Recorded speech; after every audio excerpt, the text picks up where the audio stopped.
El antecedente inmediato de la Constitución de 1812 es una obra de un militar que se llama Manuel de Aguirre, que se titula este texto Leyes Constitucionales cuya observancia es una obligación inviolable para todos los individuos de la sociedad.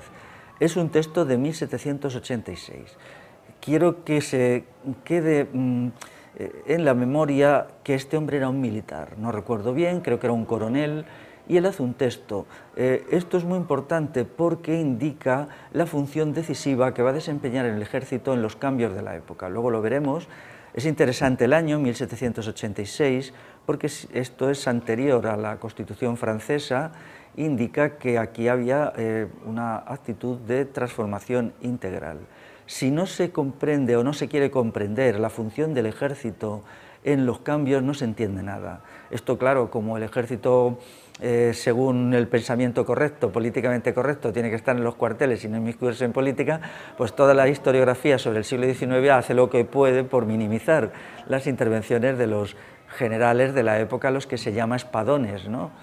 Pero es imposible porque ellos lo hacen todo, ¿no? Por ejemplo, Rafael del Riego, del que luego hablaremos un poco, el general Espartero, el general Prim, el general Pavía, el general Serrano, que era el general Bonito, que fue amante de la reina Isabel II. Toda esta gente pues tenía un peso enorme y en realidad eran los verdaderos dueños del país. Hay que decir que, por lo tanto, la Constitución de 1812 de facto crea un régimen militar. Esto es lo que se oculta en las escuelas cuando se explica. Es un régimen militar al que luego se pone como una máscara de instituciones civiles, pero estas instituciones pintan muy poquito y los espadones, los grandes jefes militares, pues se mataban entre ellos o se peleaban, hacían lo que querían y los políticos y la sociedad tenía que bailar a su son, ¿no? Lo que sí es claro es que en los diputados de Cádiz el sector más importante son los eclesiásticos y militares. El 30% son eclesiásticos y yo considero que quizá el 50% son militares, en dos partes, los militares en ejercicio y aquellos militares que estaban en destinos civiles, teniendo en cuenta que es desde los tiempos de Carlos III, que había reinado hasta más o menos 25 años antes, se crea lo que se denomina monarquía militar, de tal manera que muchos puestos civiles, virreyes o gente así, en realidad eran militares a los que se pasaba al retiro y se les nombraba en cargos civiles. Después de los eclesiásticos y militares vienen funcionarios y abogados y con eso se realiza casi el 100% de la gente que está allí, que también es algo variable porque algunos abandonaban Cádiz, tenían que ir en los 2 años, ¿no?, que duró el proceso.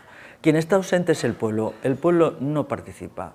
Esto es una cosa clarísima, la Constitución de 1812 no tiene nada que ver con el pueblo de ninguna manera.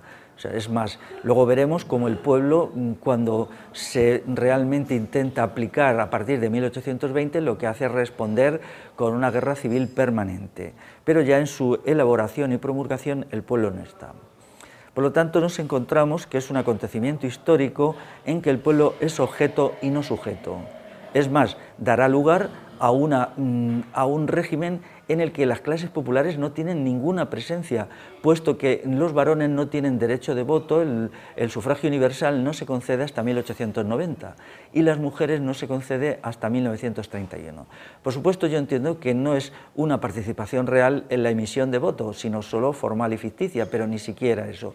Por lo tanto, a lo largo de todo el siglo XIX, las clases populares no participaban en nada. El voto era de tipo censitario o de tipo restringido y lo ejercía solamente según las leyes electorales, a veces eran el 3% de los varones y a veces el 6%, variaba, pero el resto de la gente, por supuesto las mujeres estaban excluidas al 100% y los hombres entre el 97 y el 94%. Esto se ha ocultado y es muy interesante.